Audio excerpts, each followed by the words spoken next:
नमस्कार, मेरा नाम डॉक्टर एस.के. गुप्ता है and I am a practising clinical hematologist, hemato-oncologist and bone marrow transplant specialist at Hematology BMT Institute, HBII, Hyderabad, India.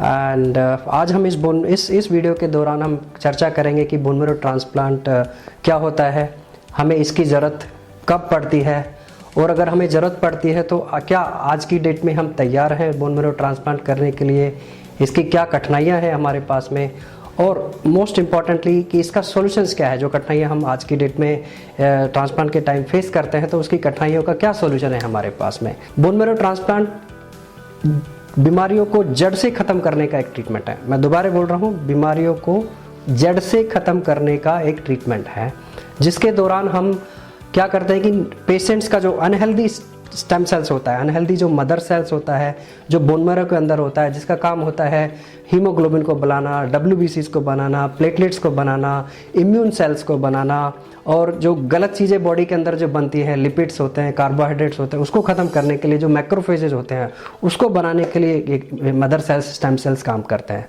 तो क्या होता है कि कुछ बीमारियों के दौरान ये मदर सेल्स डिफेक्टिव हो जाता है, या तो अपने शुरू के लेवल पर डिफेक्टिव हो जाता है या फिर उस जैसे जैसे नीचे डॉटर सेल्स बनते हैं तो वहाँ पे डिफेक्ट हो जाता है। तो बोन मैरो ट्रांसप्लांट ये जो भी बीमारियाँ हैं जिसको हम बोलते हैं ब्लड कैंसर्स होते हैं और इम्यूनोडेफिशिएंसी डिसऑर्डर्स होता है, मेटाबॉलिक डिसऑर्डर्स होते हैं, उसको जड़ से ख़त्म करने के लिए एक ट्रीटमेंट ऑप्शन है। ठीक है, तो ये ट्रीटमेंट ऑप्शन मैं एक कहना चाहूँगा कि ये लास्ट ट्रीटमेंट ऑप्शन नहीं है। बहुत मिथ है हमारी सोसाइटी में कि बोन मैरो ट्रांसप्लांट सबसे लास्ट में आता है। नहीं, बोन मैरो ट्रांसप्लांट काफ़ी बीमारियों का, आप देखेंगे इंटरनेट पे, आप देखेंगे गूगल पे, तो ये काफ़ी बीमारियों का फर्स्ट लाइन ट्रीटमेंट है।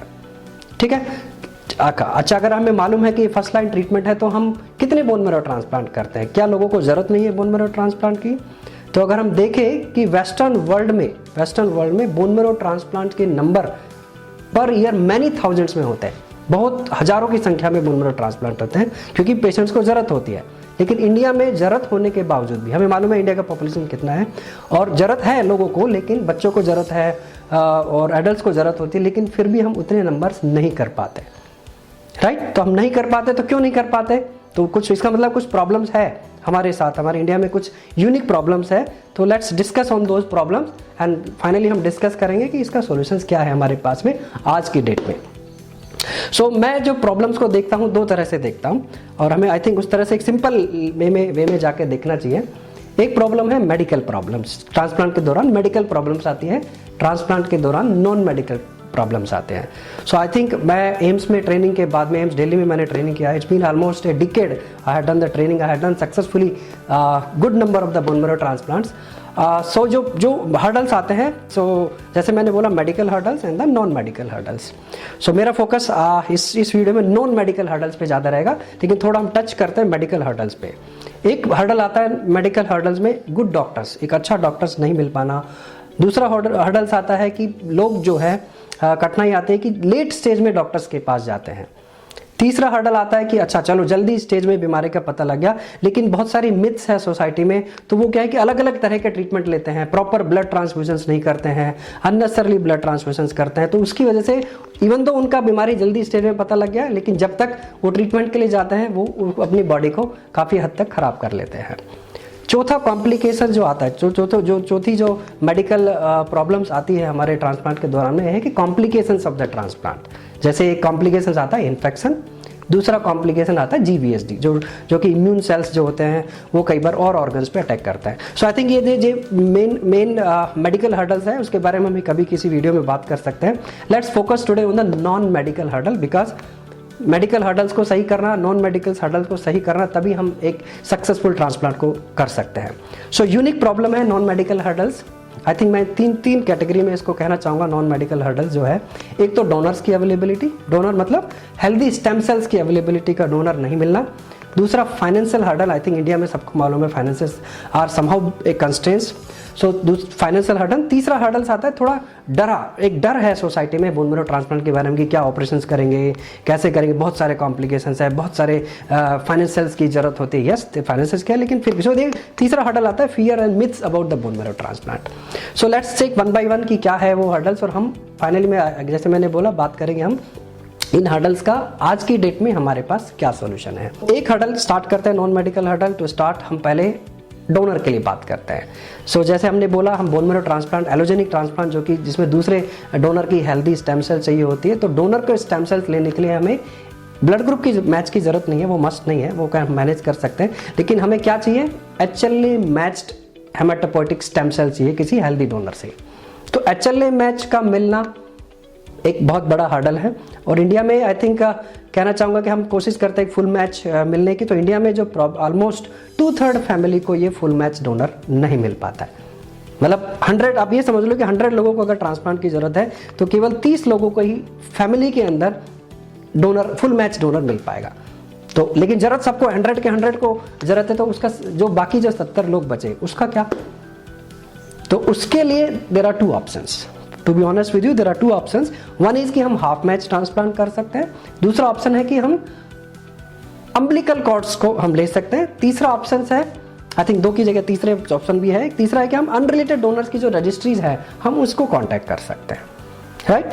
लेकिन अब इन सबको अगर मिला के चले तो हम डोनर का कुछ हद तक हम डोनर्स की जो रिक्वायरमेंट है उसको काफ़ी हम सॉल्व कर सकते हैं।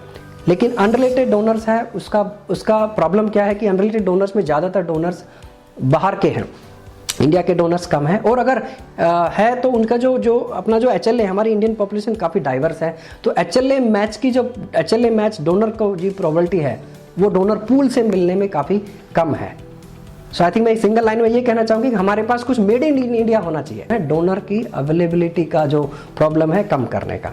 तो उसके केस में आई थिंक एक ऑप्शन है अपने पास में अम्बिलिकल कॉर्ड बैंक।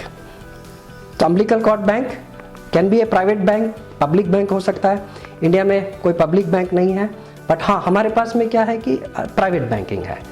लेकिन प्राइवेट बैंकिंग के भी प्रॉब्लम्स है अम्बिलिकल कॉर्ड में, क्योंकि वो ज़्यादातर लोग प्राइवेट बैंकिंग में केवल अपनी ही फैमिली के लिए, अपने ही बच्चों के लिए यूज़ करते हैं, उसी के लिए हम स्टोर करना चाहते हैं। लेकिन अगर हमारे पास कुछ ऐसा हो जो कि दोनों का ही चीज़ें मिलके हो, मतलब पब्लिक बैंक के भी कोई अच्छे भी फीचर्स हो, प्राइवेट बैंकिंग के भी अगर फीचर हो, तो अगर दोनों को मिलके अगर कुछ ऐसा सोर्स मिल पाए तो आई थिंक उससे अच्छा क्या। और इसको हम बोलते हैं कम्युनिटी कोड बैंकिंग। तो एक कोड बैंकिंग है जिसमें अम्बिलिकल कोड डोनेट करते हैं, उसको स्टोर करके रखते हैं, और जिसको जो भी उस कम्युनिटी के मेंबर्स हैं, तो चाहे तो उसको उनको ज़रूरत पड़े या उनके किसी फैमिली मेंबर्स को ज़रूरत पड़े तो हम उसको हेल्प कर सके और हम किसी दूसरे को दे सके। तो वो एक आई थिंक मेजर एडवांसमेंट है आज की डेट में, जिसको हम बोलते हैं कम्युनिटी कोड बैंकिंग, जो इसमें मैंने बताया जैसे पब्लिक कोड बैंकिंग के फीचर भी है, अच्छे फीचर्स हैं, प्राइवेट कोड बैंकिंग के फीचर भी हैं। सो आई थिंक ये एक हर्डल जो था नॉन मेडिकल, जैसे मैंने बोला डोनर का मिलने का प्रॉब्लम, तो वो एक कम्युनिटी कोड बैंकिंग के थ्रू हम उसको सॉल्व कर सकते हैं। सो लेट्स मूव करते हैं दूसरा प्रॉब्लम जो कि नॉन मेडिकल प्रॉब्लम है, बहुत मेजर प्रॉब्लम। अगेन जितना हमें डोनर का प्रॉब्लम है, दूसरा प्रॉब्लम भी इतना ही इक्वली इंपॉर्टेंट है नॉन मेडिकल कैटेगरी में, फाइनेंसेस। सबको मालूम है कोविड ने कितना हम लोगों को हिट किया है, फाइनेंशियल प्रॉब्लम्स है, बच्चों को ट्रीटमेंट भी करना है, ट्रांसप्लांट भी करना है, कैंसर का ट्रीटमेंट भी करना है, लेकिन फाइनेंशियल एक बिग प्रॉब्लम आता है। तो आई थिंक एक गवर्नमेंट हेल्प करती है, NGOs हेल्प करते हैं, हम लोग भी हेल्प करते हैं, लेकिन एक फीचर कुछ अगर हमें मिल पाए कि हमारे पास कुछ हेल्थ इंश्योरेंस हो, राइट, मेडिक्लेम पॉलिसी हो, तो कुछ कम्युनिटी ब्लड बैंक, मैं दोबारा से कहना चाहूँगा कि बहुत अच्छा फीचर आया है। कुछ कम्युनिटी कोड बैंकिंग क्या करते हैं कि आपको हेल्थ इंश्योरेंस भी प्रोवाइड करते हैं for a bone marrow transplant. मतलब आप अपना कोड बैंक अगर हम वहाँ पे प्रिजर्व करें and you get a financial assistance for a whole treatment of the bone marrow. I think उससे अच्छा क्या।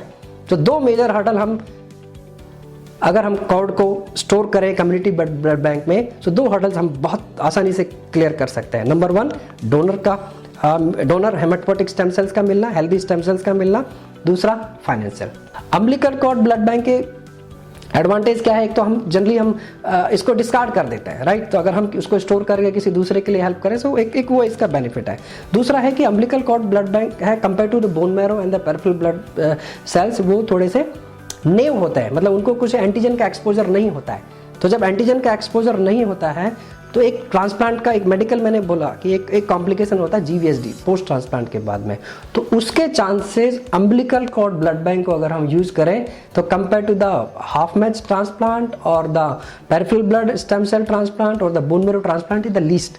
तो GVHD एक कॉम्प्लिकेशन है जो कि काफ़ी लाइफ थ्रेटनिंग होता है ट्रांसप्लांट के दौरान, उसके चांसेस कम होता है, राइट। सो एक उसका एडवांटेज अम्बिलिकल कॉर्ड का ये आता है कि एक जो मेडिकल कॉम्प्लिकेशन है उसको हम कम कर सकते हैं by using the umbilical cord stem cells. तो एक जो चीज़ हम डिस्कार्ड कर रहे हैं बच्चे के बर्थ के बाद, अगर हम वो किसी स्टोर कर सके और किसी दूसरे के, हमारी फैमिली के लिए यूज़ कर सके, आई थिंक उससे अच्छी लाइफ में कोई चीज़ नहीं हो सकती है। बेबी का एक्सपेक्ट कर रहे हैं या आपकी फैमिली में कोई बेबी को एक्सपेक्ट कर रहा है, और गायनेकोलॉजिस्ट आई थिंक अगर उनके पास कोई आते हैं डिलीवरी के लिए तो उनको सजेस्ट करें कम्युनिटी बैंकिंग के लिए जाने के लिए। Thank you once again, thank you.